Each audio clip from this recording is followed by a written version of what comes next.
Shalom, shalom. Iya, inilah kalau hamba Tuhan itu datangnya ngepres. Jadi belum bernafas sudah harus berdiri lagi. Iya, puji Tuhan kalau hari ini saya boleh ada bersama dengan istri, anak menantu ada itu sudah di pintu masuk di atas itu anak dengan cucu saya. Baru punya satu saudara. Rambutnya sudah putih, cucunya baru satu. Itulah zaman sekarang yang mana terjadi karena generasi muda sekarang kelihatannya lebih beriman. Ya, entah pertimbangannya apa terserahlah mereka. Baik, oleh karena ulang tahun yang pertama dari cucu yang mana udah beberapa hari yang lalu saudara, itu membuat kami akhirnya ambil keputusan untuk berangkat. Memang kekuatan cucu untuk menghadirkan engkongnya itu luar biasa gitu kan. Baru menyadari sementara kami di Hong Kong pada saat saya beli tiket itu masih belum ada janji bebas karantina. Jadi risiko karantina kami hadapi tapi Tuhan bebaskan untuk tidak lagi dikarantina waktu kembali. Iya, Tuhan kita baik. Tepuk tangan dulu buat Tuhan. Iya. Nah, hari ini kalau saya diberi kesempatan untuk berbagi, terima kasih kesempatan yang diberikan. Dan apa yang saya bisa bagikan cuma apa yang saya rasakan, apa yang saya temukan, apa yang saya dapatkan dari Tuhan. Sepanjang pelayanan yang Tuhan percayakan baik di Indonesia maupun yang ada di Hong Kong. Ya, termasuk di China dulu Yapi ini pernah mendampingi saya di Hainan sampai dengan resiko mau ditangkap dan akhirnya pulang lagi. Iya, puji Tuhan, itu pengalaman yang gak akan pernah terlupakan. Tetapi sesuatu yang membekali, yang membuat kita mengerti bahwa setiap hidup kita, percayakah kita bahwa Tuhan itu terlibat di dalamnya? Kalau kita benar menjadi milik Tuhan, berani berkata, setelah aku percaya Yesus ditebus oleh darah Yesus dan kemudian menjadi miliknya Yesus, maka risikonya ya harus ikut. Seperti Nelly saudara. Nelly ini jadi miliknya Bobby. Belum tahu Nelly kan, tolong berdiri sebentar. Inilah Nelly saudara. Ya. Karena dia jadi miliknya Bobby, maka risikonya Bobby ke Hong Kong ikut. Bobby ke China ikut. Gitu. Walaupun nggak bisa Mandarin ya, bisanya cuma ini. Ya, yang baik mah. Jadi sesuatu hal yang pasti apa yang terjadi dalam hidupnya menjadi tanggung jawab saya. Betul? Nah seperti itulah yang saya ingin bagikan. Nah saudara, kalau hari ini saya siapkan PowerPoint, tolong ngikutin saja. Saya coba untuk pakai hard copy. Ya. Dengan judul pertobatan. Saya hanya ingin membagikan secara umum saja. Sesuatu yang akan membuat kita bisa evaluasi. Siapa yang kita evaluasi? Diri kita sendiri. Karena kekristenan kita itu sesuatu yang memiliki arti, dampak, tujuan, dan rencana Allah yang harusnya digenapi dalam hidup kita. Kalau enggak, meleset kita hidup. Kita ini keluar dari rencana Allah. Judulnya adalah pertobatan. Saudara, dalam pertobatan ini, untuk orang percaya itu kadang-kadang kalau kita tanya, loh kok kamu bisa jadi orang Kristen? Jawabannya pasti macam-macam. Oh ya, aku dengar berita, ada KKR, ada mujizat, ada hamba Tuhan hebat gitu kan. Ya, yang mana bahkan tidak hanya berita tentang Tuhan, tentang hambanya, gerejanya yang dipakai. Malah kadang-kadang alasan sepele, habis aku sungkan diajak teman, ya nanti katanya setelah dari gereja mau sama-sama belanja, ada 50% off gitu kan. Nah akhirnya ya udahlah daripada pergi sana jemput sini ya udah ikut saja. Mungkin ada jawaban yang seperti itu. Ya. Dan kadang-kadang malah ada yang memberikan jawaban, enggak tahu aku cari di gereja, tahu-tahu ketemu di sini, udah. It's okay, apapun alasannya. kita perlu tahu 1 Korintus 12 ayat 3. Itu harus kita pahami dan mengerti benar. Bahwa tidak ada satu orang pun yang bisa mengakui Yesus adalah Tuhan selain. Oleh karena Roh Kudus, kalau Roh Kudus itu belum bekerja dalam hati seseorang, kita nginjili sampai habis. Air ludah kita pun juga nggak akan percaya. Di Hong Kong kami mengunjungi satu keluarga dari jam 7 sampai jam 10 malam. Saya bercerita panjang dan lebar, lupa untuk makan malam. Begitu selesai jawabannya cuma begini. Nanti saya pikir dulu ya. Pernah ngalami kayak gitu? Belum? Coba. Itu sesuatu hal yang perlu untuk kita pahami bahwa orang percaya Yesus itu oleh karena Roh Kudus mendahului dan memilih kita. Istimewa kita sampai kita ini percaya Yesus. Amin. Kalau percaya katakan sebelahmu, katakan kita ini istimewa loh. Tuh ngomongnya perlahan banget. Jangan ngikuti pendetanya. Yes, aku percaya gitu. Dari sini kita lihat bahwa sesungguhnya kehidupan manusia setelah dia percaya Yesus itu memang masuk dalam satu kondisi bertobat. Bertobat itu diawali dengan kelahiran baru, saudara. Apakah yang dimaksud dengan kelahiran baru? Kalau saya membuat satu kalimat yang pendek, yaitu mata hati kita tuh terbuka. Terbuka akan apa? Kan besarnya kasih dan pengampunan Yesus pada manusia. Kita ini siapa sih? Siapa yang berani berkata saya enggak pernah berbuat dosa? Enggak ada. Tapi di situ ada pengampunan. Ada sesuatu hal yang perlu untuk kita pahami. Yohanes 3 itu memang kita lihat pengampunan manusia. Saya bawa video, bisakah diputar di sini? Saya ingin mencoba menggambarkan tentang metamorfo dan kosmeo. Karena perubahan itu bisa karena kosmeo. Kosmeo itu kosmetik, dari kata kosmetik. Mungkin ada yang lebih ahli di sini tentang kosmetik.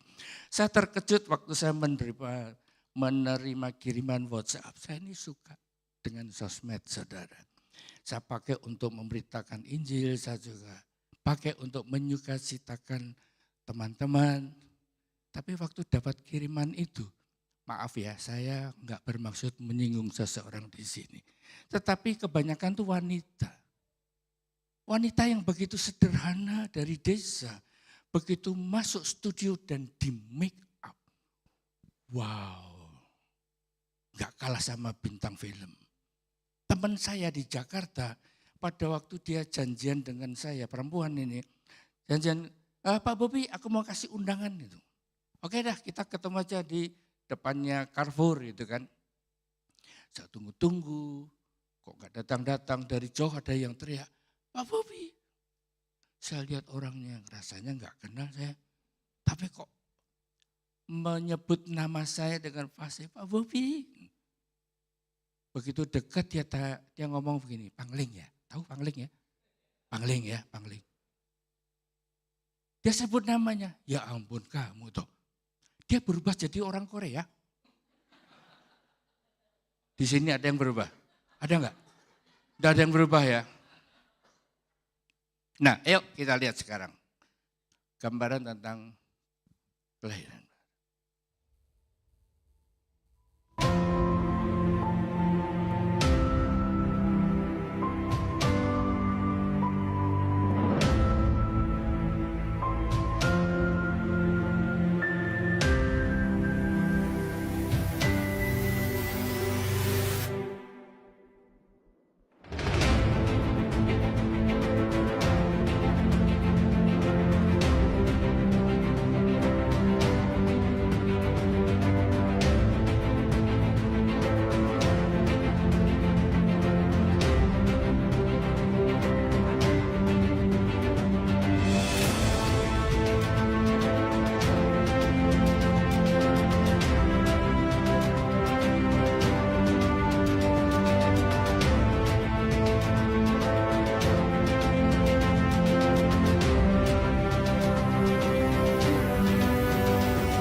Kosmeo itu karena dipoles. Tapi kalau metamorfo ada perubahan bentuk yang membuat kehidupan yang lama itu nggak ditemukan lagi.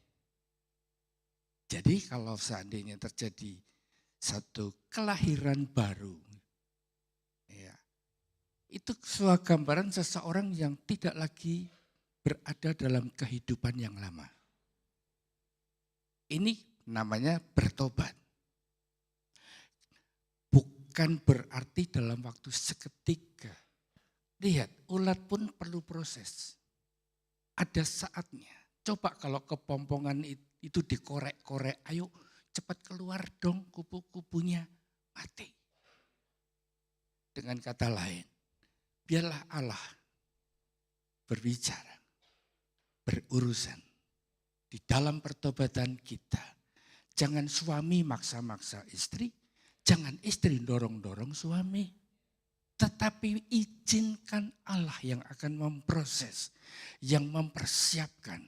Dan akan melihat itu sempurna. Saya berani ngomong, pada waktu saya didorong-dorong sama istri saya untuk begini dan begitu. Saya cuma senyum saja. Kenapa senyum? Kalau saya bilang, no itu terluka hatinya. Tapi walaupun saya senyum, saya enggak kerjakan kok. Ada yang begitu di sini, angkat tangan boleh, saya enggak lihat. Udah? Ya. Nah, itulah yang namanya metamorfo dan akan ada proses. Tidak hanya sekali, berkesinambungan. Saudara, kalau melihat daripada peristiwa ini, kadang-kadang orang itu bisa dikecoh. Bisa dikecoh dengan apa? Karena ada orang yang berkata, wah itu orang itu sudah bertobat percaya Yesus, buktinya itu nangis-nangis. Kalau ditegur nangis-nangis, menyesal. Bahkan ada yang berguling-guling, teriak-teriak histeris itu saudara. Kalau ternyata memang jiwanya itu gampang tergoncang. Atau yang suka bersaksi, waduh kemana-mana saksi terus cerita Yesus. Tapi di balik itu hidupnya yang lama belum ditinggalkan. Bahkan ada yang berbahasa roh. Kelihatannya rohani banget pakai bahasa roh. Bahasa yang diberikan oleh Allah. Bahasa roh itu cuma tanda, saudara. Tanda seseorang itu dibaptis. Kalau belum dibaptis ya enggak berbahasa roh. Dan kalau dalam kehidupan manusia seperti itu dianggap itu tanda bertobat. Sorry, bukan. Saya harus berani berkata no. Kenapa? Karena orang yang hidup dalam pertobatan, Yakobus 2:17 katakan, demikian juga halnya dengan iman. Jika iman itu tidak disertai perbuatan, iman itu pada hakikatnya adalah mati. Artinya iman kita bahwa kita ini sudah menerima Yesus sebagai Tuhan dan Juru Selamat. Itu harus ditunjukkan melalui perbuatan kita. Ya. Perbuatan yang tentunya berdasar kebenaran firman Tuhan. Menjadi paradigma yang baru, menjadi standar, menjadi pedoman, menjadi pegangan. Kalau ini keluar dari firman, no, tidak ada dalam firman, saya juga enggak. Ini satu keputusan mutlak. Orang yang mau hidup di dalam pertobatan ini, di mana iman itu harus ditunjukkan dalam perbuatannya. Nah, sekarang kita mulai masuk kepada bertobat. Jalan kehidupan yang berbalik dari dosa kepada kebenaran. Itu akan ada proses. Contoh sederhana, waktu saya mulai di jamaah Tuhan. Saya waktu di jamaah Tuhan memang saya ceritakan sedikit. Saya enggak tahu sampai jam berapa nih saya boleh. Jam 2? Loh kok ketawa? Jam berapa? 2.45 loh tadi ya, enggak boleh dicabut loh ya. 12.45. Oke.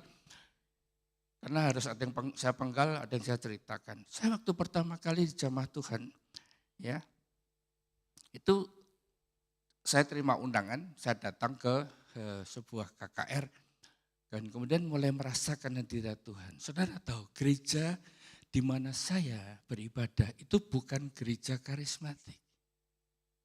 Jadi tepuk tangan, waduh tabung, nangis apalagi. Nah, pada waktu saya mulai merasakan zaman Tuhan, itu awal. Saya ini duduk di baris ketiga. Yang khotbah itu cuma vikaris, tahu vikaris. Itu belum menjadi pendeta penuh, murid sekolah Alkitab. Jadi pada waktu disampaikan firman itu, dan Tuhan mulai bekerja, saya itu bisa nangis. Laki nangis, saudara. Siapa yang pernah lihat suaminya nangis? Tuh perkasa semua kan pria di sini. Yang angkat tangan cuma istri saya.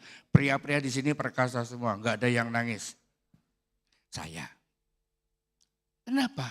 Saya melihat apa yang dia sampaikan itu selalu menunjuk itu aku. It's me. Sehingga waktu saya merasa, nah itulah aku Tuhan yang disampaikan hambamu itu aku. Saya itu waktu nangis, saya tahan-tahan. Tuhan di gereja ini gak ada namanya nangis. Saya hapus pakai tisu, tambah deras lagi air mata saya. Saya sembunyi di balik ini bangkunya pendek saudara. Kalau di gereja saya dulu bangkunya tinggi-tinggi, jadi saya bisa sembunyi di belakang jemaat yang duduk di depan saya. Seperti itulah yang saya alami, tetapi tetap saya diproses.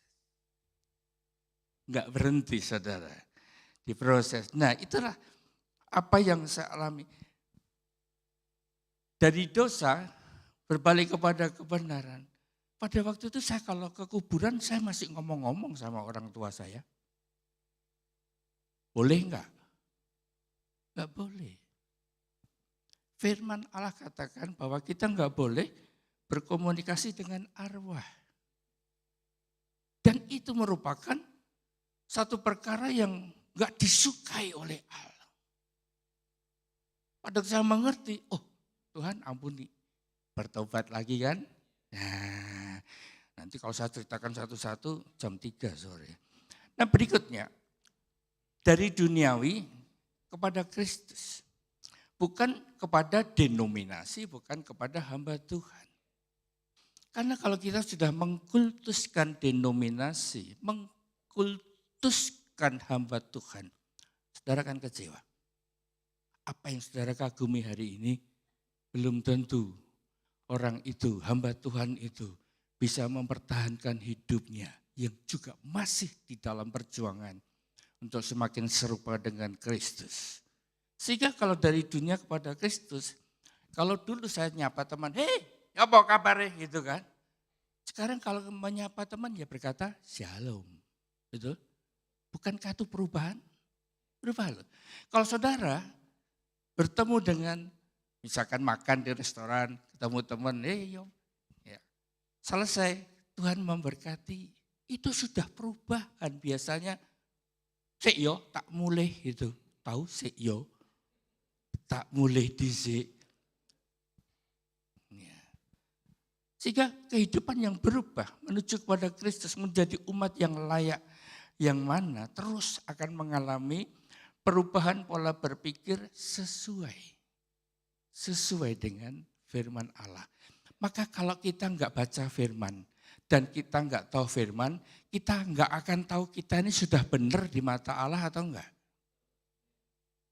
Ya, oleh karena itu terus ya temukan firman yang akan menjadi dari logos menjadi rema.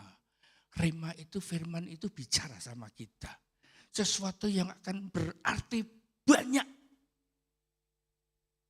Ya, jangan berharap kalau setiap hari baca firman pasti akan selalu ada. Enggak, saudara.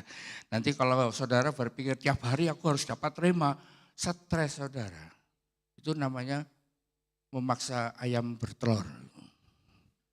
Kita akan terima dari Tuhan. Sesuatu perubahan pola berpikir. Contoh-contoh yang saya bisa berikan. Ini tentang harta. Pemungut cukai namanya Sakius. Bayangin. Orang yang cinta uang yang selalu setiap hari ngomongnya duit terus. Ya. Tapi dia bisa memberikan setengah dari miliknya untuk orang miskin. Ya. Bahkan yang dia peras akan diganti 4 kali lipat. Loh kok bisa ngomong? Kalau pikirannya enggak berubah, enggak akan dia lakukan itu. Sepanjang pikiran kita enggak diubah, maka hidup kita juga enggak akan berubah. Tugas gembala itu cuma mengubah pikiran kita semua yang mendengar kembali kepada kebenaran Kristus. Itu aja sesungguhnya. Gembala, pendeta, hamba Tuhan gak mampu mengubah pikiran saudara dan mengubah kemauan saudara. Ya, maka diulang dan diulang dan diulang terus belum tentu. Kita lihat contoh berikutnya, wanita yang mengurapi di rumah Simon. Kalau kita membaca cerita agak panjang, yaitu minyak narwastu seharga 300 dinar. 300 dinar itu ada yang berkata itu hampir upah setahun. Ada yang pernah berikan gajinya setahun untuk Tuhan? Iya. Kalau ada, itu kalau pikirannya enggak diubah, enggak mungkin. Ya, ini hal yang perlu kita mengerti. Berikutnya, ada yang namanya Paulus. Paulus itu kalau dilihat dari, ya, cucu saya bernyanyi. Ya, Paulus itu murid daripada sekolah Alkitab. Namanya Saulus. Dia punya jabatan. Bahkan dia dipercaya. Ada satu posisi yang sebetulnya buat masa depannya itu sangat gilang gemilang. Tetapi dia berkata dalam firman-Nya begini, semua itu kuanggap rugi, sampah. Oleh karena apa? Oleh karena mengenal, memperoleh Kristus. Berarti yang dia dapatkan yaitu Yesus Kristus yang dia lihat dalam bentuk sinar yang amat sangat terang. Membuat dia jadi kehilangan ya penglihatannya dengan baik. Dan itu mengubah apa yang dikatakan oleh sinar terang yaitu Yesus sendiri. Mengubah Saulus menjadi Paulus. Sehingga dia berkata jabatan gak benar. Ya. Orang yang berani melepaskan jabatannya, wah itu benar. Sekarang ini kan ada istilah post power syndrome. Orang kalau dulunya punya posisi, kemudian lepas, itu akan bisa mengalami post power syndrome.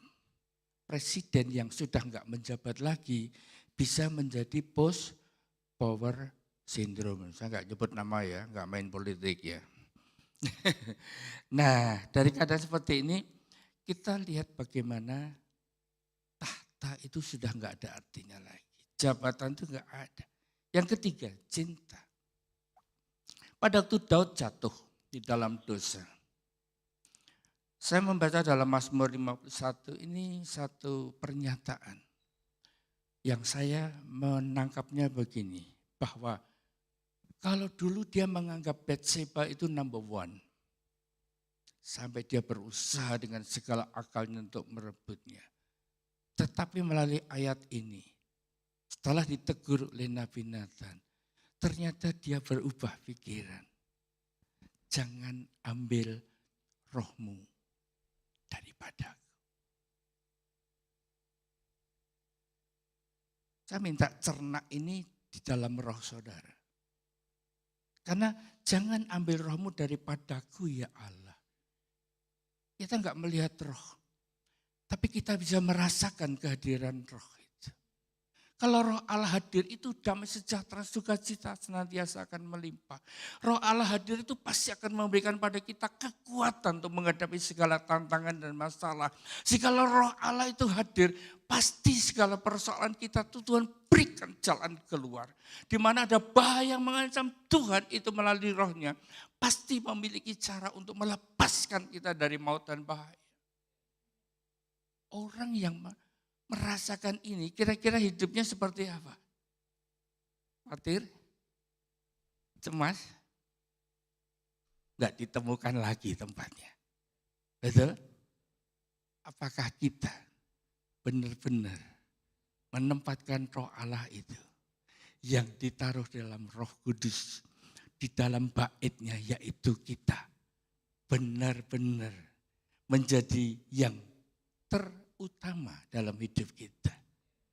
Kalau itu terjadi, masalah, tantangan apapun juga yang kita hadapi, kita nggak akan takut. Kita nggak akan khawatir. Bahkan hal yang sangat serius. Saya di awal tahun 2020 pulang dari Sydney, saya lewat Jakarta, Jakarta kembali ke Hong Kong. Sampai di Hong Kong pagi jam 6, siangnya jam 12 saya mengalami satu peristiwa sampai dengan jam 1. Saya harus dibawa dengan ambulans ke rumah sakit. Sehat, kuat, enggak ngantuk, enggak capek. Tapi habis makan enak, mau berdiri aja enggak bisa, saudara. Tangan dan kaki kiri sudah enggak berdaya. Kebetulan jemaat ada yang dokter, saya cerita kondisi saya begini, panggil ambulans saya, cepat ke rumah sakit. Maka pada waktu saya ngalami itu, saya ingat telepon malah saya yang telepon sendiri. Telepon 999, siapa, kamu butuh ambulans atau butuh pemadam kebakaran atau butuh polisi? Kalau di sini apa ya, kalau call, triple zero, sana 999, kau. Ya, ditanya, saya butuh ambulans, siapa yang sakit? Saya sendiri. Orang sakit bisa telepon ambulans. Alamatmu di mana? Saya kasih udah. Sebentar lagi ambulans menyerbu, naik ke lantai di mana saya berada. Dan orang-orang yang ada di luar ruangan saya, nggak ada yang ngerti. Tahu-tahu ada ambulans masuk mau ngambil saya. Iya kan? Bingung kan? Lulu gitu kan. Tapi dalam keadaan seperti itu saya ingat bagaimana Tuhan itu memberikan ketenangan. Karena pada waktu saya menjadi milik Tuhan, saya tahu kalau Tuhan izinkan ini, pasti Tuhan ada sesuatu yang belum saya mengerti. Perhatikan ya, kalau kita mengalami sesuatu yang seakan-akan menjadi goncangan dalam hidup kita, itu karena kita belum mengerti, maka jadi ada rasa serangan, khawatir, takut, cemas. Tapi kalau kita percayakan, udahlah. Tuhan mau ngomong apa, Tuhan mau berbuat apa, aku serahkan sepenuhnya. 5 malam saya sekolah di sebuah rumah sakit. Sekolah karena diajari jalan, diajari pakai tangan, sampai saya makan buah pun juga tangan kiri dilatih pakai tusuk gigi, buah itu dipotong kecil-kecil gitu kan. Satu. Kalau saudara pernah mengalami stroke, pasti akan kaget. Saya cuma diminta sama dokter gini, oke, coba pegang saya punya ujung jari tangan. Dokter itu berkata begitu. Saya pegang pakai tangan kiri yang terganggu. Enggak kena saudara. Loh di depan mata saya, luput, tahu ya luput ya. Oke, setelah itu dilatih lagi, pegang hidungmu sendiri. Meleset di sini. Meleset. Takut enggak saudara kalau saya gitu? Tetapi saya ingat, saya punya Tuhan. Dia yang memiliki saya. Saya enggak menyalahkan Tuhan, saya cuma tahu Tuhan tuh maunya apa. Gitu kan? Ya, maunya saya bersyukur, ya saya bersyukur saudara. Disitulah 5 hari sekolah. Saya pulang dengan tongkat. Tongkat itu sebetulnya enggak mau beli. Tapi dokternya marah, no, you cannot go home without stick in your hand. Oh, saya tanya berapa harganya? $55 Hong Kong, murah saudara. Ya, tapi disitulah akhirnya ya nurut daripada nanti dokternya mengizinkan saya pulang tanpa tongkat dan dia nanti dimarahi sama direkturnya, kan saya yang salah. Jadi situlah, tapi saya bilang sama istri saya, Mam, aku tuh nggak mau pakai tongkat. Nama saya itu Yesaya, bukan Musa. You know what I mean? Kalau Musa pakai tongkat, ya saya nggak pakai tongkat. Jadi sampai, ya udah kalau gitu pakai payung. Wah, ini saya tahu betapa besar cintanya pada saya. Dia nggak ingin terjadi apa-apa, maka dia berikan alternatif. Ya udah nggak jadi Musa nggak apa-apa. Ya saya pakai payung gitu aja. Dan saya cuma 1 hari ya.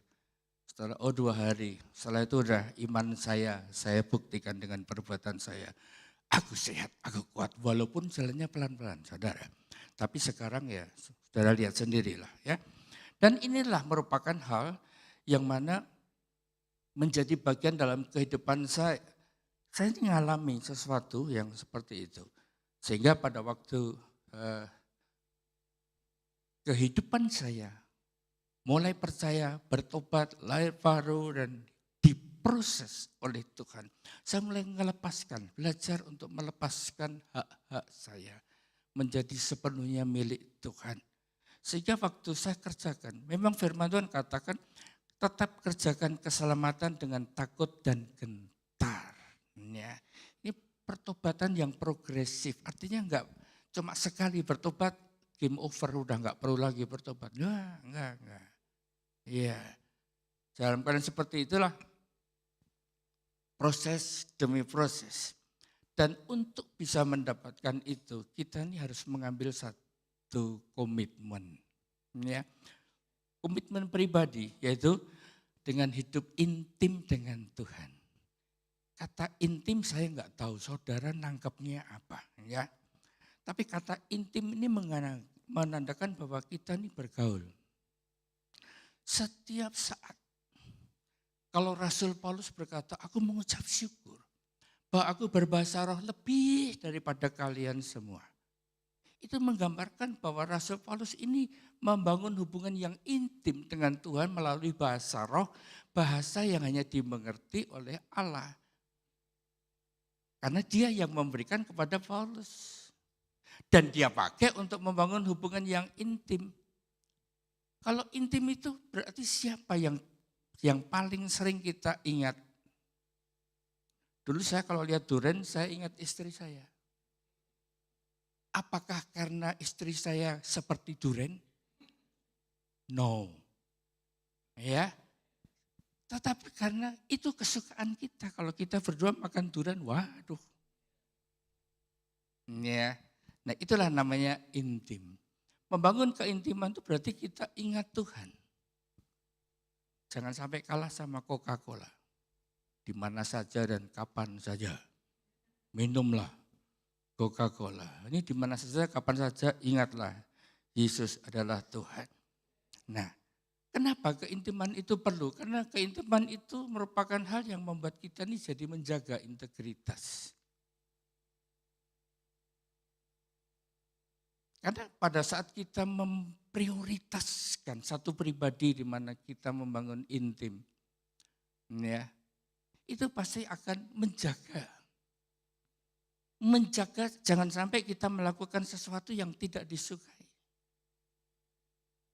Betul?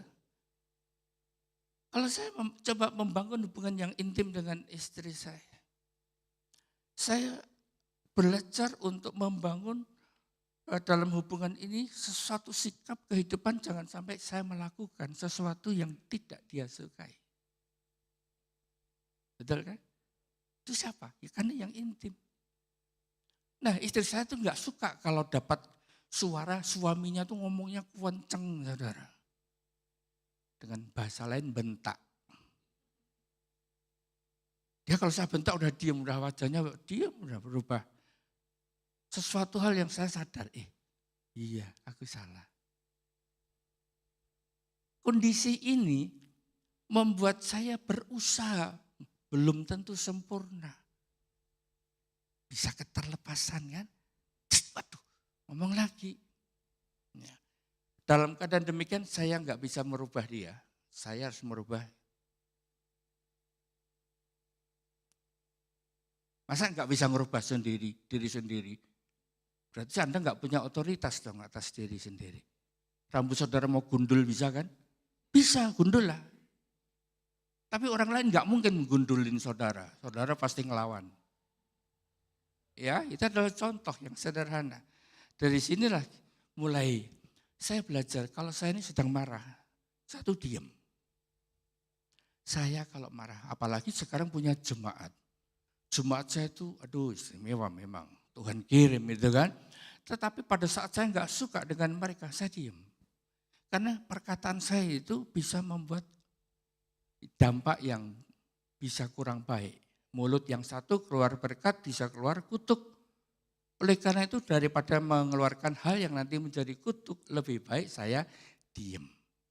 Kalau saya nggak tahan,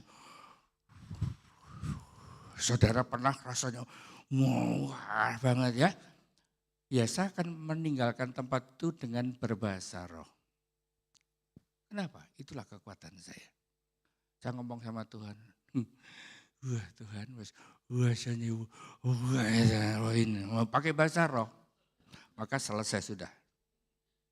Dan setiap proses ini, itu tentunya akan membuat kita yang intim saudara.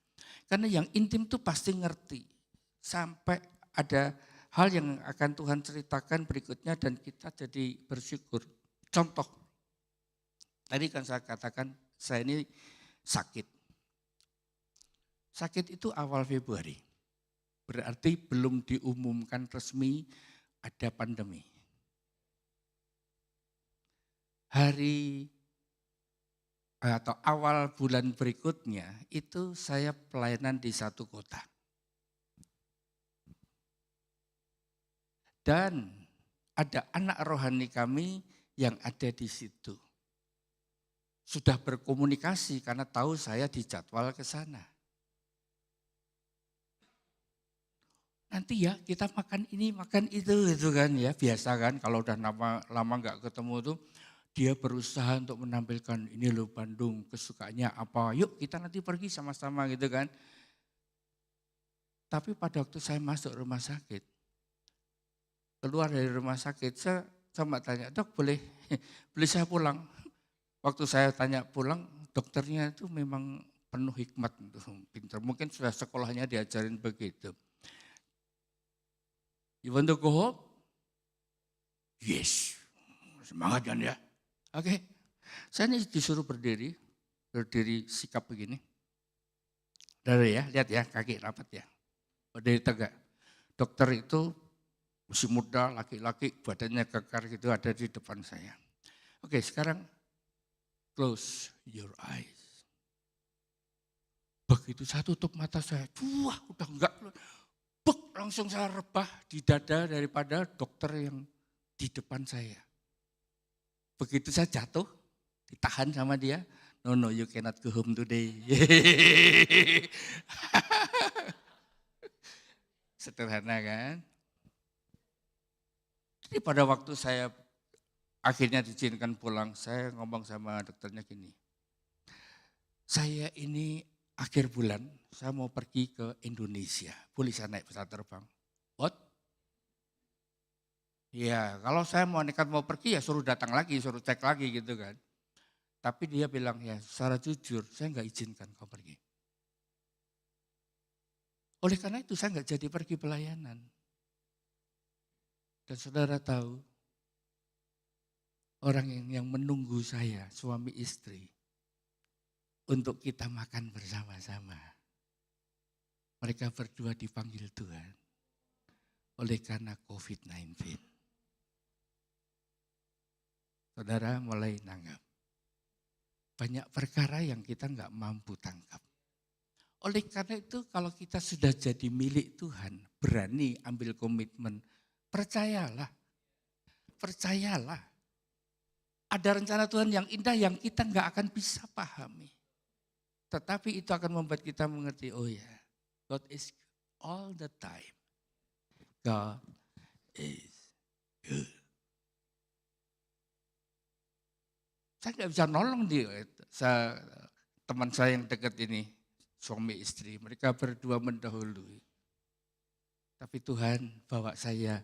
Kalau saya nggak ngalami itu, saya pasti nekat pergi. Betul kan ya? Pasti. Ya, itu merupakan hal yang ada dalam diri kami. Dan dari kata demikian, sekarang saya ngerti. Dari awal pertobatan saya cerita.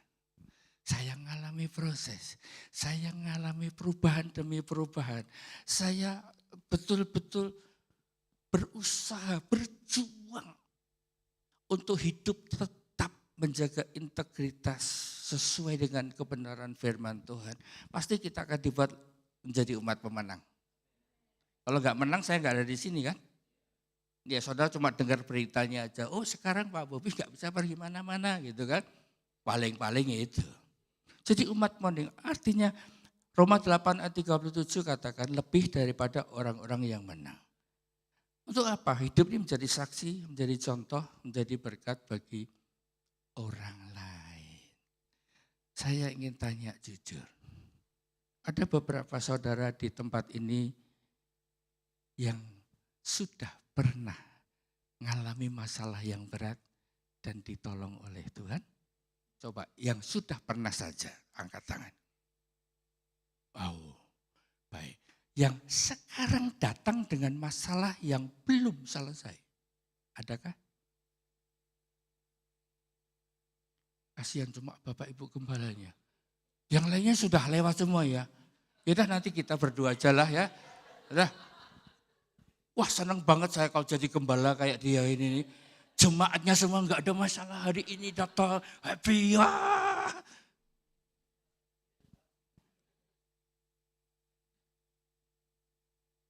Bersyukurlah ya Abi. Iya. Tapi pernahkah kita berpikir kalau saudara percaya itu karena dipilih oleh Roh Kudus menjadi miliknya. Gak mungkin dia cuma milih begitu saja. Supaya Pak duduk di bangku gereja. No. Engkau yang duduk di bangku gereja punya kesempatan lebih luas untuk menjangkau jiwa-jiwa. Pengalaman-pengalaman yang engkau lewati bersama dengan Tuhan. Ceritakan. Menjadi saksi. Di Hongkong Tuhan itu percayakan kepada kami TKW. Saudara tahu TKW singkatan dari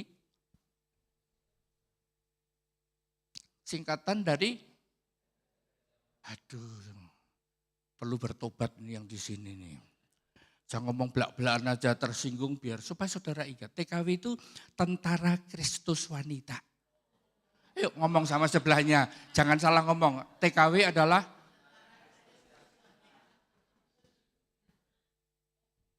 ya, jangan salah lagi ya. Iya, kalau kali kedua saudara salah ya tetap tak ampuni, tenang aja saudara. Nah apa yang terjadi? Bayangkan kalau saudara mendengar pernyataan daripada anggota gereja. Ya, yaitu jemaat akhirnya menjadi sekolah, ya sekolah Bible, ya Alkitab yang sederhana melalui pelajaran dari kurikulum gereja. Dan kemudian mereka mengerti ada panggilan. Panggilannya ke Hongkong bukan cuma untuk cari duit. Tapi untuk jadi berkat buat majikan. Saya sedang ngumpulin ini. Beberapa kesaksian. Karena menjelang akhir tahun kita ngumpulin lagi kesaksian. Bagaimana anak-anak itu bertahan tinggal di tengah tekanan secara fisik, secara psikis, secara roh. Karena mereka juga menyembah ya ilah-ilah dunia ini. Hanya untuk apa? Berjuang untuk memenangkan jiwa majikannya. Dimulai dari mana? Anaknya. Anaknya bisa berdoa, bisa nyanyi bahasa Indonesia. Ya, berdoa kalau mau makan. Bahkan ada anak yang dititipkan sama yang jaga yaitu TKW tadi. Diajak ikut komsel di lapangan. Kalau kita komselnya di bawah pohon, di bawah ya jembatan penyeberangan itu kan. Itu tempat-tempat yang mana memang gratis, nggak bayar, bisa makan bareng-bareng tapi jaga jarak. Karena kalau nggak jaga jarak, makan bareng, ketangkep. Ya, 5.000 saudara. Ya, nah 5.000 itu berarti 1.000 Australia dolar. Nah, ternyata mereka ngambil sikap. Aku akan selesaikan kontrakku nanti dengan goal, target, majikanku percaya Yesus. Saudara masih punya family yang belum percaya? Saudara punya teman sekantor yang nggak tahu siapa Yesus? Padahal kalian punya kekayaan, pengalaman, berkat-berkat rohani, materi, jasmani. Oleh karena penyertaan Tuhan nggak pernah menceritakan tentang Yesus. Itu karena kita belum intim. That's the point. Kalau kita intim, artinya memiliki satu prioritas. Sekarang ini prioritas saya sebagai manusia, prioritas kami adalah Jason. You know who is Jason? Ya, itu adalah cucu saya. Sehingga kita semua fokus, semua memperhatikan kepada dia. Kenapa? Bangun hubungan yang intim. Sehingga kita timbul kasih dan kita mulai memberikan prioritas hari ini. Saya tantang saudara. Beranikah kita membangun komitmen untuk apa saja yang terjadi dalam hidup kita? Ingat, siapa yang kita ingat? Yesus. Pendamping itu ada waktunya. Ada waktunya untuk kita ingat. Tapi apapun yang kita alami, kita akan selalu ingat Yesus. Nonton TV, channelnya ke sana. Kok ada perang di Israel, tanyanya ke sana. Tuhan, kapan Tuhan mau datang? Ya kan lihat peristiwa di Pakistan, banjir besar orang-orang menderita. Apakah ini jadi tanda-tanda akhir zaman? Tuhan, kita tanyanya ke sana. Matanya lihat TV. Jadi enggak dilarang saudara. Ya, menikmati yang di dunia asal channelnya ke sana. Tolong bisa ada pemain musik mendampingi. Iya.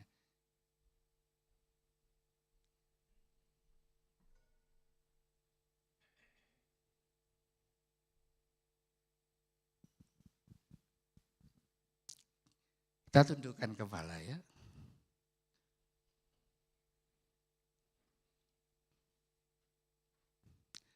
Intim itu sesungguhnya kalau kita mau bergaul karib.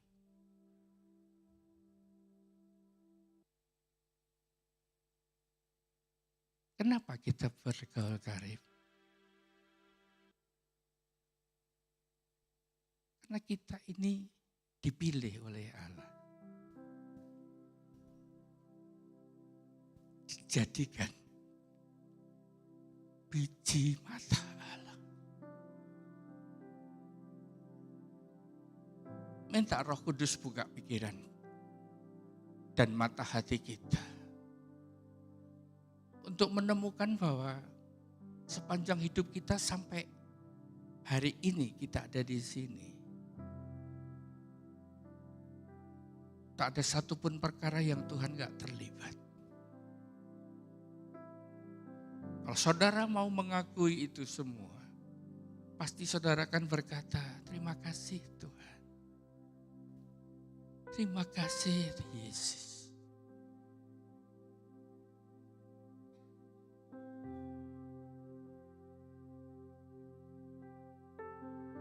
Percayalah hidupmu gak akan sama lagi. Saya telah membuktikannya. Saya telah melewati banyak hal yang membuat saya semakin mantap. Tanpa dia, saya gak bisa apa-apa.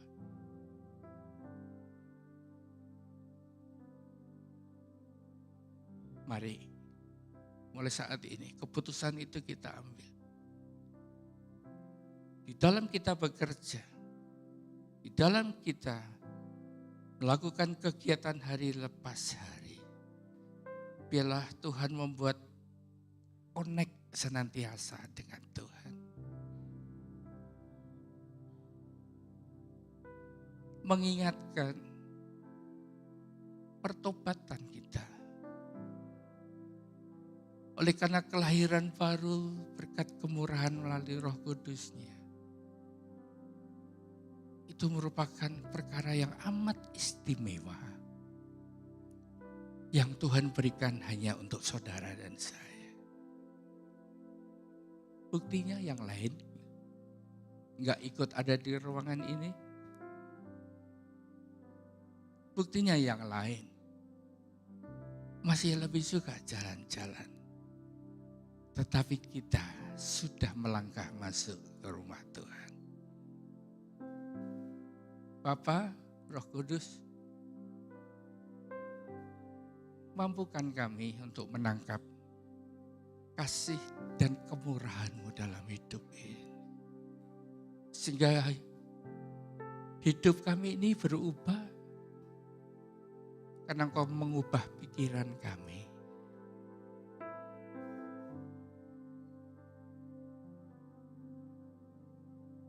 Terima kasih Tuhan.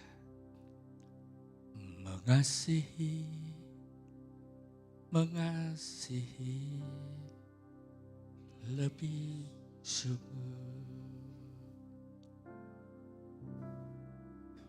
Mengasihi. Semua tutup mata, gak perlu lihat kiri, lihat kanan. Saudara yang mau ambil komitmen, mulai hari ini, untuk terus membangun hubungan yang intim dengan Tuhan. Angkat tangan kananmu ke atas dan katakan, aku mau Tuhan. Mari yang angkat tangan saja bangkit berdiri. Terus naikkan pujian ini. Mengasihi lebih sungguh. Bapa, Engkau lihat umat-Mu di tempat ini. Mengasihi. Buka pintu pikiran kami untuk menangkap hidup kami ini adalah karena anugerah. Dan kami belum membalas apa-apa. Berikan kami tekad. Berikan kami keberanian untuk bercerita, bersaksi tentang Engkau. Apa yang telah berbuat dalam hidup setiap kami sehingga kami bisa mengasihi lebih sungguh lagi ya Tuhan. Mengasihi. Meteraikan pujian ini tertanam dalam loh hati kami. Dan keluar dari ruangan ini kami tidak lagi sama. Karena Roh Kudus mengubah pikiran kami. Kami hidup hanya karena kemurahan Tuhan. Dan kami mengasihi lebih dari hari-hari kemarin. Mengasihi kepadaku. Mengasihi lebih sungguh. Bapak, terima kasih. Biarlah terus Roh-Mu bekerja dalam hidup kami hari lepas hari. Bawa kami masuk dalam rencana-Mu lebih dalam lagi. Berkati hamba-Mu yang Kau percayakan mengembalakan di tempat ini, baik Yapi maupun VV. Berkati juga Bapak Gideon yang terus mendampingi, membimbing. Dan itu juga seluruh para penatua di tempat ini. Disatukan di dalam rencana Allah yang besar. Terjadi hanya oleh karena kasih karunia Tuhan. Di dalam nama Yesus Kristus. Amin. Amin. Silakan duduk saudara.